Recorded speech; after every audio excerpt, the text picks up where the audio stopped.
अगर दम है तो ये 20 डेज में एडवांस अकाउंट्स कंप्लीट करके बताओ, मैं तुम्हें पूरा साथ दूंगा।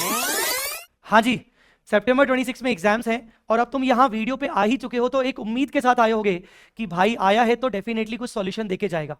यस, मैं सॉल्यूशन देने आया हूँ।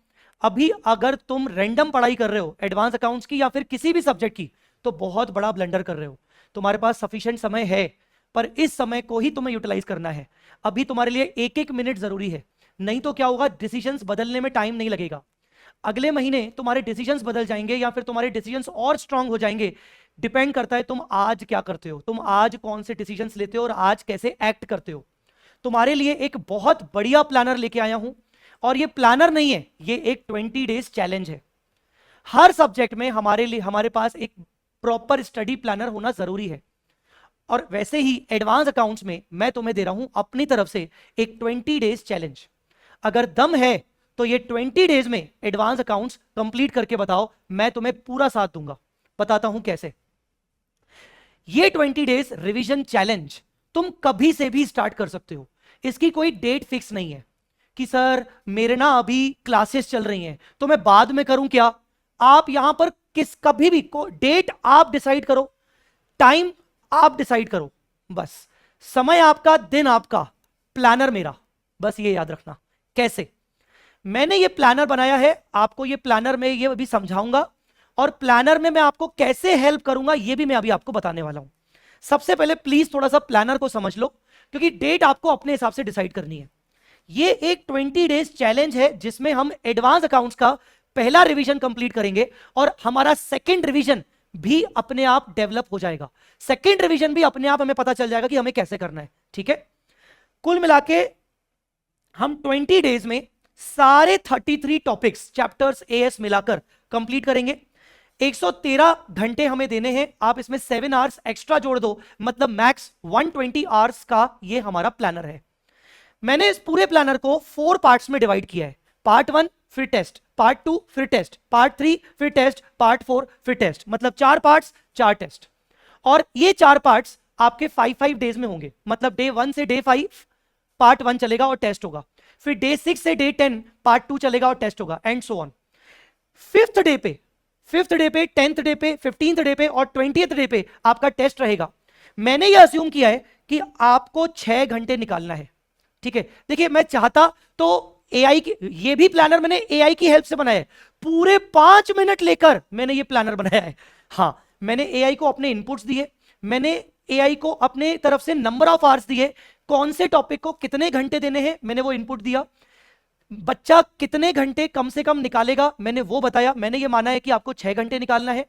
मैंने उसको बताया कि भाई मुझे बच्चों के 4 बार टेस्ट लेने हैं, 5वें दिन पर टेस्ट होना चाहिए। मैंने उसको ये भी बताया कि ए कैटेगरी टॉपिक्स कौन से हैं, बी कैटेगरी कौन से हैं, सी कैटेगरी कौन से हैं, और हर पार्ट के अंदर मुझे ये तीनों कैटेगरी का कॉम्बिनेशन चाहिए। ये सारे इनपुट्स देकर मुझे एआई ने एक बढ़िया सा प्लानर बना के दिया। फिर ऑफकोर्स मैंने उसमें और चेंजेस किए और मैंने आपके लिए प्लानर रेडी किया। मैं चाहता तो मैं आपके लिए और एक कस्टमाइज प्लानर भी बना सकता था, but what I feel right now कि यार कस्टमाइज प्लानर ना भी हो सकता है आपके लिए इतना ज्यादा इफेक्टिव ना हो, क्योंकि अच्छा कस्टमाइज है ना तो मैं अपने हिसाब से देख लूंगा, मैं अपने हिसाब से नंबर चूज कर लूंगा। समवेयर आई फेल्ट कि यार कुछ चीजें ना फिक्स होनी चाहिए, वो कस्टमाइज नहीं हो सकती। जैसे कि 6 आवर्स इन अ डे, ये फिक्स होना चाहिए। ये पता होना चाहिए कि क्या ए कैटेगरी है, क्या बी कैटेगरी है, क्या सी कैटेगरी है। फैकल्टी आपको बताएगा तो आपको समझ में आ जाएगा। ये पता होना चाहिए कि कौन से सीक्वेंस में करना है, ये पता होना चाहिए कि हमारा कौन से टॉपिक्स पहले कंप्लीट करने हैं। तो इसीलिए मैंने एक फिक्स प्लानर बनाया है। ठीक है, अब ये प्लानर के अंदर क्या क्या होने वाला है, जैसे पार्ट 1 में मैंने चैप्टर्स भी रखे हैं और एएस भी रखे हैं। हर पार्ट में मैंने एक एक कैप्टन बनाया है एक एक टॉपिक को। पार्ट 1 का कैप्टन रहने वाला है कैश फ्लो स्टेटमेंट, क्योंकि वो हमेशा आता है। पार्ट 2 का कैप्टन रहने वाला है इंटरनल रिकंस्ट्रक्शन, क्योंकि इस बार सितंबर 26 के लिए मुझे लगता है कि इंटरनल रिकंस्ट्रक्शन आएगा। पिछली बार फाइनेंशियल स्टेटमेंट आया था 14 मार्क्स में। पार्ट 3 में कैप्टन रहने वाला है अमेलगमेशन, पार्ट 4 में कैप्टन रहने वाला है कंसोलिडेशन। इन चारों को मैंने कैप्टन बनाया, मतलब पार्ट 1 में सबसे पहले आपको ये करना है, फॉलोड बाय बाकी टॉपिक्स कुछ। पार्ट B2 में आपको इंटरनल रिकंस्ट्रक्शन सबसे पहले करना है, फॉलोड बाय बाकी के टॉपिक्स, ऐसे। ठीक है, आई मेरी बात समझ में? फर्स्ट रिवीजन आपका इस तरीके से प्लान होगा, सेकंड रिवीजन भी मैंने आपको यहीं पर प्लान करके दिया है कि सेकंड रिवीजन आपका लगभग 50% टाइम आपका सेव करेगा, और आपका अगर फर्स्ट रिवीजन 113 घंटे में होता है तो सेकंड रिवीजन आपका लगभग 64 आवर्स में होगा, जहां पर ए कैटेगरी टॉपिक में आप सेकंड रिवीजन को 60% ऑफ द टाइम दोगे। मतलब जितना टाइम आपने फर्स्ट रिवीजन में दिया था उसका 60% टाइम आप ए कैटेगरी को दोगे, बी कैटेगरी टॉपिक्स को 50% टाइम, और सी कैटेगरी टॉपिक्स को लगभग 40% टाइम में आप सेकंड रिवीजन में कंप्लीट करोगे। ठीक है, समझ में आई बात? A category, B category, C category मैंने टॉपिक्स बना लिए, और ये मेक श्योर किया है कि हर पार्ट में हम तीनों कैटेगरी ऑफ टॉपिक्स को कवर करें। ये नहीं कि पार्ट 4 में हम लास्ट में सी कैटेगरी करेंगे, ऐसा नहीं, क्योंकि हमें 80+ चाहिए, और 80+ लाने के लिए हमें हर चीज को इंपॉर्टेंस देना पड़ेगा। ठीक है, तो एक कैटेगरी ए है हाईएस्ट एग्जाम इंपॉर्टेंस, जिसकी हमें बहुत अच्छे से प्रैक्टिस करनी है। बी कैटेगरी मतलब की पॉइंट्स, की टॉपिक्स, और सी कैटेगरी जिसको हम थोड़ा सा क्विक रीड करके भी कंप्लीट कर सकते हैं, और एमसीक्यू वाले क्वेश्चन उस पर ज्यादा बनते हैं। ठीक है, आई मेरी बात समझ में? आपका टेस्ट भी मैं आपको बना के दूंगा, चेक करके अभी मैं नहीं दूंगा, मैं आपको ये नहीं बोल सकता हूं, पर टेस्ट आपको बना के दूंगा चारों पार्ट्स के। आगे चल के आपको टेस्ट की अपडेट मेरे टेलीग्राम चैनल पे मिल जाएगी। ठीक है, जब मैं आपको टेस्ट दूंगा तो आपको मिनिमम प्राइस पासिंग क्राइटेरिया आपका 60% आपको सेट करना है। ठीक है, अब ये प्लानर मैं आपको दिखाता हूं। इस प्लानर के लिए आपको और कौन सी चीजों की जरूरत पड़ेगी? आपको 3 चीजों की जरूरत पड़ेगी। एक, जब आप रिवीजन करोगे तो आपके पास अच्छे नोट्स होने चाहिए। तो मैं आपको बता दूं, दैट्स इट बुक ने अपने आप को प्रूव कर दिया है। मई 26 में मैं आपको बताऊं, आप अगर मेरे पीछे के YouTube के वीडियोस या YouTube के पोस्ट अगर स्क्रॉल करोगे, या फिर अगर आप मेरे टेलीग्राम या इंस्टा पे जुड़े हो, तो आपको पता लग जाएगा अपने आप कि ये बुक कितनी स्ट्रांग है। मुझे बच्चों ने ये तक बोला है कि सर, जहां एडवांस अकाउंट्स को 6-6, 7-7 दिन लगते थे कवर करने में, वहां ये बुक हमें 4 दिन में कवर करवा रही है चीजें। तो ये किताब के अलावा आपको कुछ और करने की जरूरत नहीं है for the concepts. Hand done book है। अभी भी अगर इस किताब के बारे में कुछ नहीं पता तो डिस्क्रिप्शन में मैंने इसके कुछ पीडीएफ नोट्स सैंपल शेयर किए हैं, वो पढ़ लेना, समझ में आ जाएगा। और ये किताब बहुत नॉमिनल प्राइस पे अवेलेबल है। कुछ दिन बाद मैं इसका प्राइस 100 रुपीज से वापस बढ़ाने वाला हूं। अभी ये अवेलेबल है 299 रुपीज में। मैंने डिस्क्रिप्शन में लिंक आपको दे दिया है, आप देख लेना। तो आपको कंसेप्ट्स के लिए that's it handwritten book की जरूरत पड़ेगी। अगर आपको कोई भी टॉपिक रिवाइज करना है इस प्लानर के अकॉर्डिंग, तो रैपिड रिवीजन की प्लेलिस्ट ऑलरेडी अवेलेबल है, ये वाली, ये वाली। ठीक है, ऑलरेडी अवेलेबल है। आपको जो टॉपिक चाहिए आपका यहां पर आपको मिल जाएगा। कंप्लीट प्लेलिस्ट रैपिड रिवीजन की अवेलेबल है। ठीक है, मैं प्लेलिस्ट का लिंक भी नीचे डिस्क्रिप्शन में डाल दूंगा। और क्वेश्चंस करने के लिए मैं 192 मस्ट डू क्वेश्चंस पर आज भी बैट लगाने को रेडी हूं कि बस ये कर लो, और इसको कम से कम 2 से 3 बार कर लो, और कुछ नहीं। इसके अलावा जो मैं आपको टेस्ट दूंगा वो टेस्ट दे देना बस। ठीक है, ये 192 मस्ट डू क्वेश्चंस भी आपको मिल जाएंगे। ये 192 मस्ट डू क्वेश्चंस का पीडीएफ आपको दे दूंगा। पूरे फ्री रिसोर्सेज का सेक्शन आपको नीचे मिल जाएगा, लिंक मिल जाएगा। वैसे वी स्मार्ट अकेडमी की जो ऐप है उसमें फ्री रिसोर्स सेक्शन में आपको मैं ये प्रोवाइड कर चुका हूं। ठीक है, अब सुनो मेरी बात, मैं आपको पूरे पार्ट्स बता रहा हूं, ध्यान से सुनना। पार्ट 1 बता रहा हूं, इसी तरीके से पार्ट 2, पार्ट 3, पार्ट 4 रहेगा। पार्ट 1 में हमारा डे 1 से डे 5 तक जाएगा। अब आपको सबसे पहले जिसको मैंने कैप्टन अलॉट किया है, सबसे पहले वो शुरू करना है, क्योंकि वो कैटेगरी ए है। मैंने ये भी बताया, जैसे कैश फ्लो स्टेटमेंट है वो एक कैप्टन है, सबसे पहले आपको करना है कितने नंबर ऑफ आवर्स में आपको करना है फर्स्ट रिवीजन में, और फिर सेकेंड रिवीजन में आपको फिर कितना टाइम लगाना है। ये कैश फ्लो स्टेटमेंट कहां पर मोस्टली आता है, इसके चांसेस, ये डिस्क्रिप्टिव में भी जरूरी है, ये एमसीक्यू में भी जरूरी है। जैसे फाइनेंशियल स्टेटमेंट जनरली डिस्क्रिप्टिव के लिए जरूरी है। जैसे आप AS10 को देखो, डिस्क्रिप्टिव में भी आता है, एमसीक्यू में भी आता है। जैसे आप AS intro, overview, AS1 MCQ में भी आता है, एमसीक्यू में ही आता है ज्यादातर। तो मैंने उसका इंपॉर्टेंस लेवल यहां पर बता दिया है। फिर जब तुम सेकेंड रिवीजन करोगे तो सेकेंड रिवीजन में कैश फ्लो स्टेटमेंट पे तुम्हें क्या फोकस करना है? फोकस ओनली ऑन की adjustments and cover all PYQs, बस पीवाईक्यूज कवर करने हैं।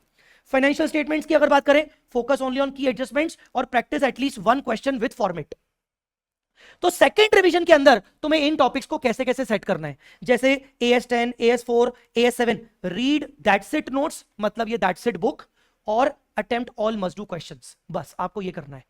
आपको फर्स्ट रीड के अंदर अंदर फर्स्ट रिवीजन में आप रैपिड रिवीजन का भरपूर यूज करो जहां जहां लगे, पर कोशिश करके सेकंड रिवीजन खुद का करना। ठीक है, ये एक इंपॉर्टेंट चीज बोल रहा हूं।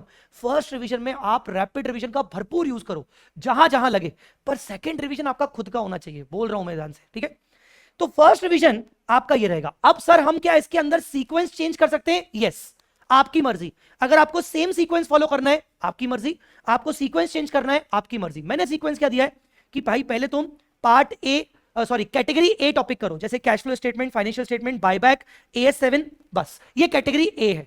मतलब इसी के अंदर मैंने आपको एबीसी एनालिसिस भी दे दिया। फिर आपको कैटेगरी बी करनी चाहिए, फिर आपको कैटेगरी सी करनी चाहिए। किसी ने मुझसे कहा कि सर हम ऐसा कर सकते हैं कैटेगरी ए करने के बाद कैटेगरी सी फिर कैटेगरी बी। हाँ कर सकते हो, बस आपको शफलिंग करनी पड़ेगी थोड़ी सी, ठीक है। तो इस तरीके से आपको करना है। जैसे फॉर एग्जांपल मैंने फर्स्ट डे में 6 आवर्स दिए हैं, तो आपका 5.5 घंटे में कैश फ्लो अगर हो रहा है और थोड़ा बहुत टाइम बचा है तो फाइनेंशियल स्टेटमेंट उठा लो पहले ही दिन। देखो डे 1 में फाइनेंशियल स्टेटमेंट 0.5 नहीं मिल रहा है, कोई बात नहीं, अगले दिन डे 2 पे उठा लो, पूरे 6 घंटे दे दो, ठीक है। तो उस तरीके से मैंने नंबर ऑफ आवर्स यहां पर लिख दिए हैं। आप काउंट कर लेना, जैसे सर ने बोला है कि कैश फ्लो स्टेटमेंट 5.5 घंटे में होना चाहिए, 5.5 का 6 घंटे हो गया तो भी चलेगा। फाइनेंशियल स्टेटमेंट सर ने बोला है 6.5 घंटे, मतलब 7 घंटे भी हो गया तो फर्क नहीं पड़ता। तभी मैंने बोला कि 113 आवर्स मैंने आपको दिए, पर आप उसको स्ट्रेच करके 120 आवर्स तक भी ले जा सकते हो। जैसे ही आपके 5 डेज खत्म होंगे तो 5th डे मैंने थोड़ा सा आपके लिए इजी रखा है। आप देखोगे 1 घंटा 1 घंटा 1 घंटा बस, और यहां मतलब देखो आप 3.5 घंटे की पढ़ाई और बाकी आपको 1 घंटे का टेस्ट। तो 5th डे में आपको टेस्ट देना है। आई क्या मेरी बात समझ में? इसी तरीके से आपका पार्ट 2 रहेगा डे 6 से डे 10, इसी तरीके से आपका पार्ट 3 रहेगा, इसी तरीके से आपका पार्ट 4 रहेगा। बच्चों मैं फिर से बोल रहा हूं, रैंडम पढ़ाई करना छोड़ दीजिए, और मैं आपके लिए और ज्यादा कस्टमाइज प्लानर बना सकता था, पर बेटा क्या होता है ना, ज्यादा कस्टमाइजेशन भी हमारी सेहत के लिए सही नहीं है, क्योंकि उससे ना पता नहीं आप क्या अपने लिए कस्टमाइजेशन बना लो, ठीक है। जरूरत पड़ेगी मैं आगे चल के आपको दे दूंगा, बट अभी के लिए कुछ चीजों को रूल बना लीजिए कि आपको एडवांस अकाउंट 6 घंटे पढ़ना है।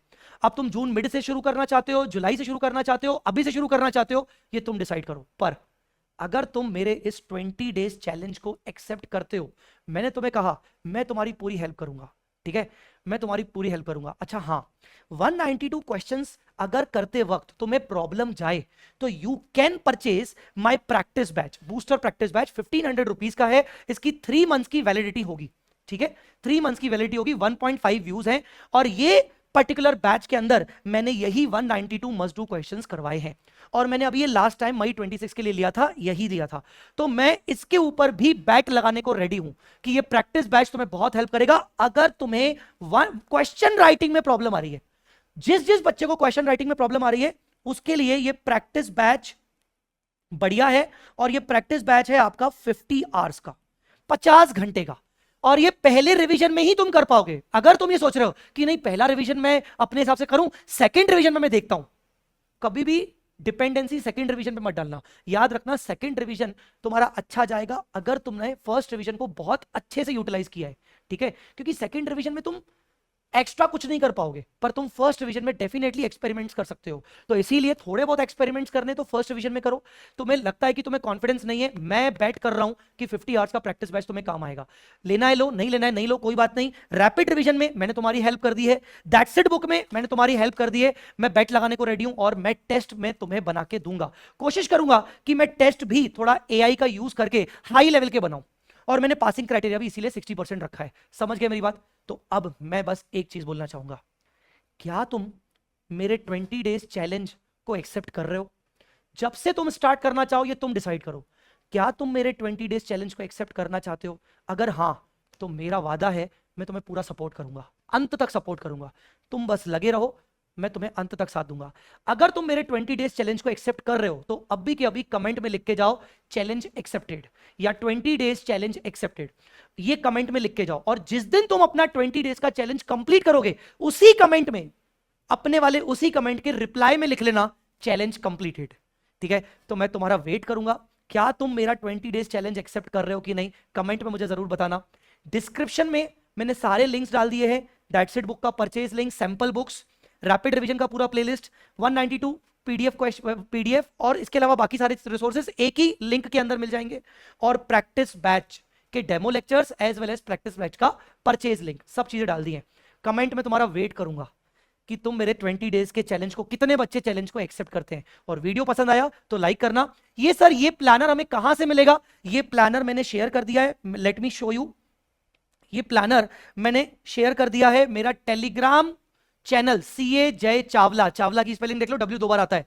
यहां पर मैंने ये देखो 20 डेज रिवीजन चैलेंज ये मैंने शेयर कर दिया है। मैं इसका भी लिंक, डायरेक्ट लिंक इसका अभी यूट्यूब के प्लेलिस्ट पे डाल दूंगा। जैसे ही क्लिक करोगे तुम्हें ये पीडीएफ मिल जाएगा। पीडीएफ का प्रिंट आउट निकाल लेना और प्रिंट आउट निकाल के जहां तुम पढ़ते हो वहां पर तुम इसको चिपका देना, ठीक है? और चिपका के एक फोटो खींच के मुझे जरूर भेज देना या फिर मुझे इंस्टा पे जरूर टैग करना, ठीक है? मैं वेट कर रहा हूं तुम्हारे 20 डेज के चैलेंज को एक्सेप्ट करने का।